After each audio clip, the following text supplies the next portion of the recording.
What's up YouTube? Drew here. Welcome to my discussion video about Magic Kingdom's future here at Walt Disney World. Tragic or brilliant? This is going to be a very laid back video where I'm literally just talking to you guys because I am feeling out of it since the Liberty Belle closed alongside the Rivers of America. I'm going to start off this video with my personal subjective thoughts about all the closures we just saw at Magic Kingdom, and then my objective thoughts kind of explaining why Disney made this choice to remove the Rivers of America and Sawyer Island in place of this new Cars area in Villains Land. So with that being said, let's get to it. So I'm going to start off with why I'm sad about this area closing, especially the Riverboat. I loved the Liberty Belle, loved the Liberty Belle. It was such a perfect escape from everything else you have at Walt Disney World, especially Magic Kingdom, because it's the most visited theme park in the world. The fact that you could get on an authentic riverboat on a 17-minute long journey, going around the entire park with some of the most beautiful views you'll ever see of Big Thunder Mountain, the trees, just the kineticism of the water itself moving as the boat passes through, Haunted Mansion, Cinderella Castle, Frontierland, it was perfect. You couldn't get a better theme park experience than the Liberty Belle in my opinion, and I am genuinely upset that this riverboat is gone. I don't want to accept the fact that the riverboat is gone, and it's already been removed from Magic Kingdom when I'm recording this video on July 7th. So I'm not happy at all that the riverboat is gone, and also the fact that my favorite spot in all of Magic Kingdom was actually on Sawyer Island. And before someone says, oh, you're just saying that, BS. On August 8th of 2023, on my 21st birthday, I posted this over on Twitter saying that let's take a moment to appreciate that this is at a theme park in Orlando, and it was a view of Big Thunder Mountain from Sawyer Island, which was my favorite spot at Magic Kingdom, like I said, for the last few years. And in the comments on that post, I even said that I feared that we would be losing all of this once the expansion of Magic Kingdom happened. Here we are, less than 2 years later, gone. Completely gone forever, just a memory. So, for all of you out there who are open to hearing my thoughts, those are my thoughts. I loved parts of Sawyer Island, I loved the riverboat, and if it was up to me, I would have done something to keep the riverboat in Magic Kingdom, even if it was docked permanently. There's a special energy to that riverboat with the whistle and how the Walt Disney World Railroad and the Liberty Belle literally communicated with their whistles. I called them whistle duets. If Piston Peak, the Cars area, and Villains Land are the best things ever done by Walt Disney Imagineering, which I think they're going to be really good, honestly, nothing will ever compare to the energy of the riverboat and the railroad doing their little whistle duet. I'll play a video of it right now.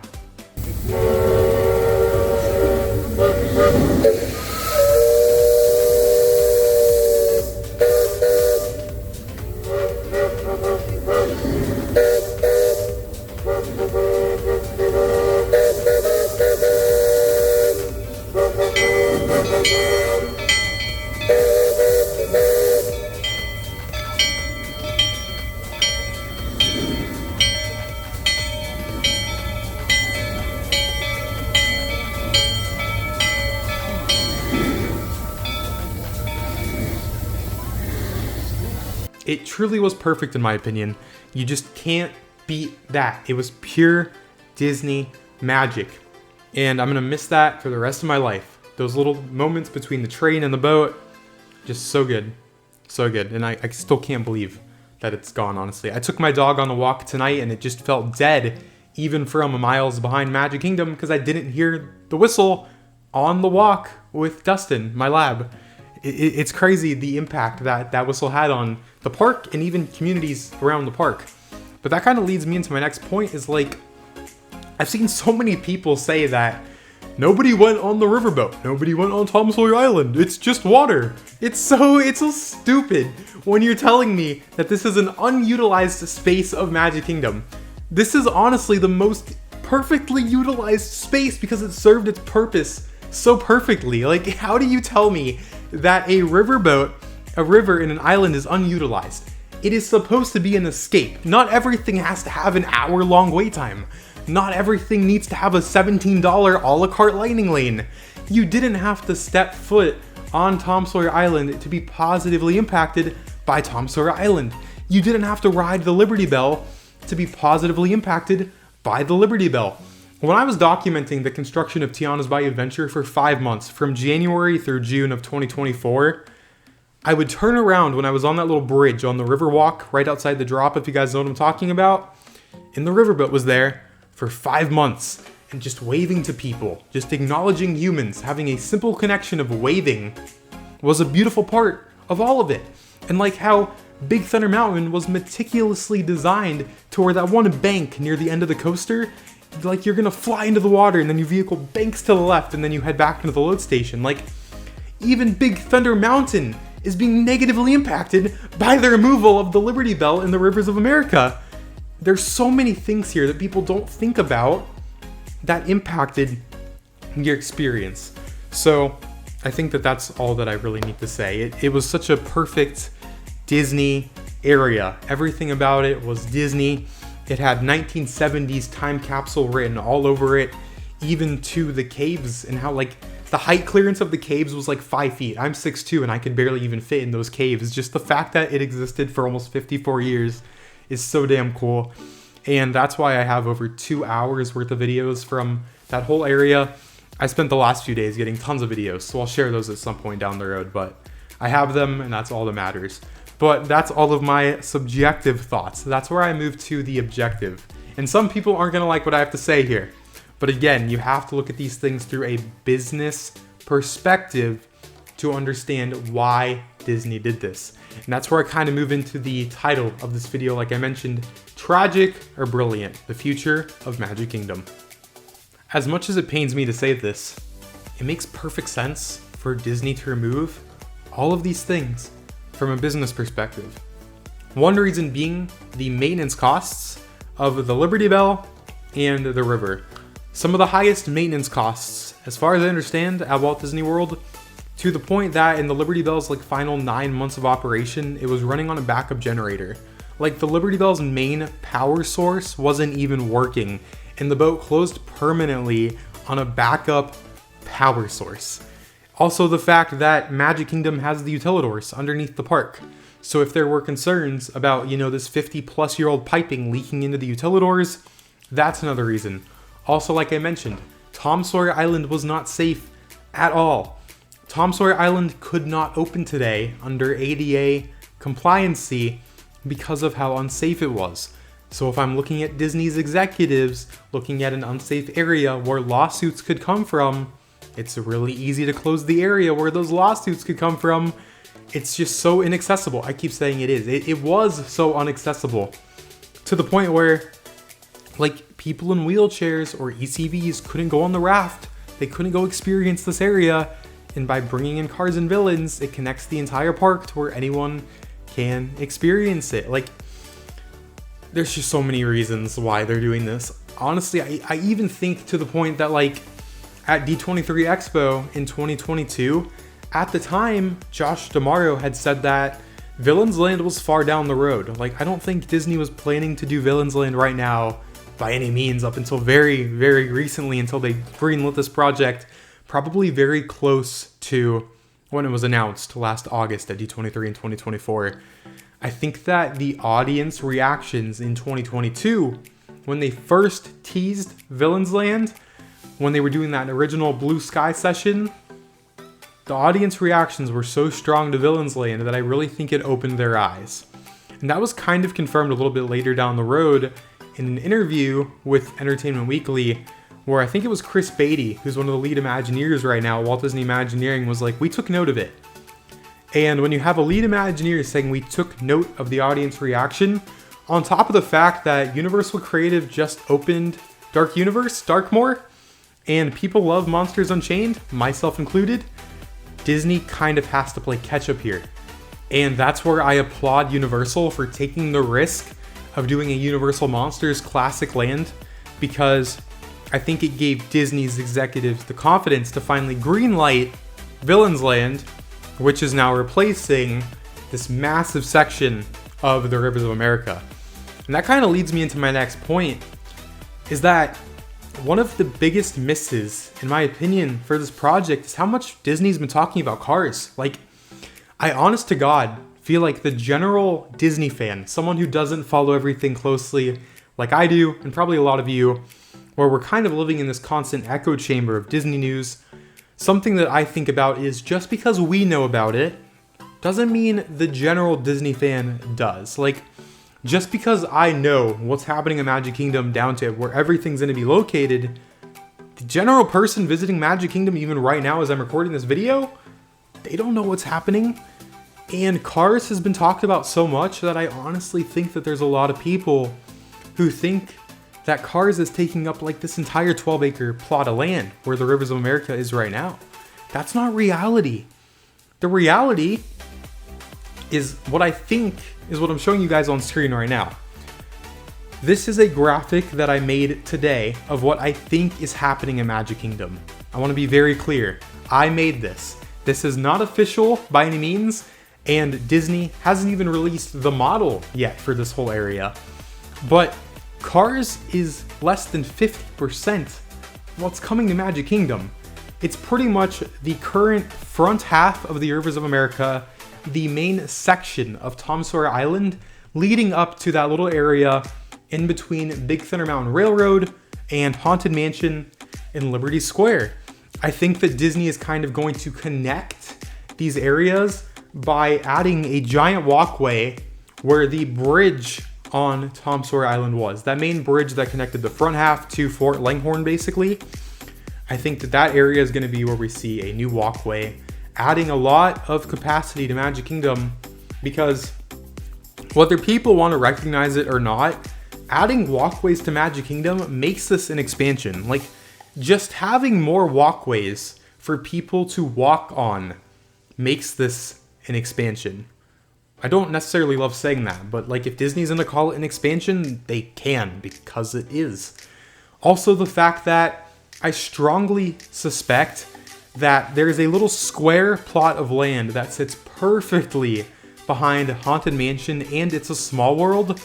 How do you not put one of these e-ticket rides in Villain's Land right on that plot of land? For context, that is the area to the right of where the Indian Village was on the Rivers of America. Right now it's all trees and backstage, but you could fit a really big show building back there. So I would say it's all but confirmed that one of those e-ticket rides, probably an indoor boat ride, trackless, some sort of ride for Villain's Land, is going to be on that square plot of land right behind Haunted Mansion and It's a Small World. And that leaves the rest of this land to be those walkways leading to and from Villain's Land, and then probably the roller coaster that Disney kind of teased in the original Villain's Land art, as well as all of the shopping and dining, which is official. Officially, Disney says that Villain's Land is going to have two major attractions, shopping and dining on an incredibly twisted scale. So it really does sound like they're going to lean into the more ominous tone of Disney villains, which I want. Like, Magic Kingdom has to have family offerings. It's the most visited theme park in the world. Families can go to Magic Kingdom because families have family offerings at Magic Kingdom. So like, it has to be a family experience, but at the same time, it's Disney villains. And like I mentioned earlier, when you have Dark Universe 30 minutes away, where you have Monsters Unchained with actual scares, I think people are gonna want scares here. So I hope Universal's risks lead Disney to making the right choices here, especially with how long people have been wanting a damn Villain's Land, man. I feel like people have been wanting Villain's Land longer than I've been alive, which says a lot. But a 15-acre space, expanding the footprint, expanding the capacity, 4 attractions, family offerings with cars, more ominous things with villains. If you're Josh D'Amaro and Bob Iger, and you want to make Magic Kingdom more appealing to your general family, spending thousands of dollars to come to your destination, how do you say no to this? Do I love the fact that we've lost any of these areas? No, not at all. But how do you say no? Cars is one of Disney's most profitable franchises, and like I said, Disney villains, people have been asking for it. They're giving us what we asked, whether we wanted to lose the river or not. But for the next 4 years or so, this is massive. Like, I'm gonna cover this. I'm gonna be excited to cover this because it is massive. This is a historical change for Disney parks worldwide, not just Walt Disney World. So I can't say no to covering it as a content creator. So I know some people are gonna dislike that and misinterpret my coverage as being thrilled, but I mean, I have no doubt, honestly, that Piston Peak will be great. I think that some of my frustrations right now are just the fact that there's a lot of unanswered questions. Like, something I posted on Twitter recently is that I want Zsolt Hormé on these projects. If you guys don't know, Zsolt Hormé is one of the most legendary Disney Imagineers ever. In my opinion, he's a future Disney legend. He should be a Disney legend one day. He's worked on, most recently, Fantasy Springs over in Tokyo Disney Sea. Some of the most stunning rock work we've ever seen in Disney parks. He's worked on Cars Land. Cars here. He's worked on Pandora. He's done so many things, Galaxy's Edge. Like, you have to get this man and his team on this project. And I also want to know what is happening to the Liberty Bell. Like, you cannot dismantle the Liberty Bell.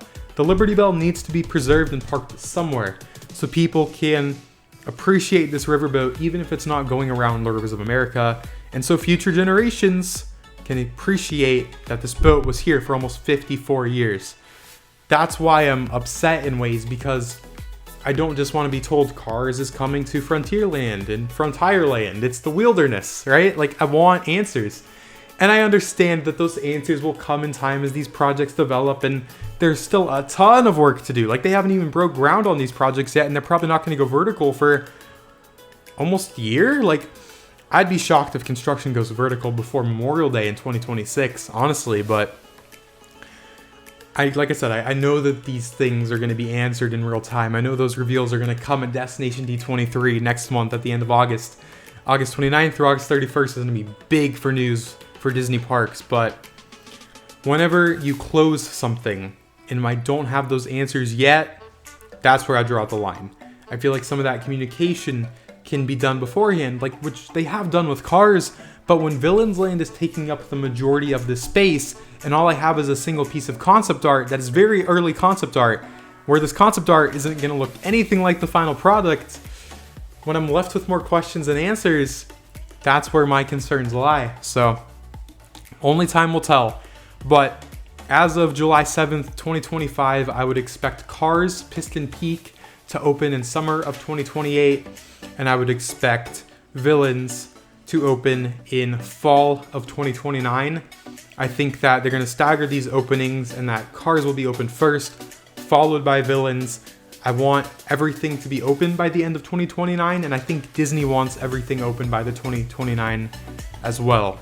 Josh D'Amaro said on stage at D23 in August that this is the next 5 years worth of plans. So I would say fiscal year 2030, which begins on October 1st of 2029, would be perfect to have all of this done. I think that gives Disney more than enough time to get all of these areas transformed into the future of Magic Kingdom. So that's just speculation, by the way. As of right now, we have no time frames for these projects, just that work is underway. But only time will tell. Stay tuned for Destination D23 this August. Let me know in the comments down below, what do you guys think about these areas? Are you excited? Are you sad? Are you indifferent? Or are you just ready for work to get underway like I am? Let me know in the comments down below, and I'll see you all in my next video. Peace.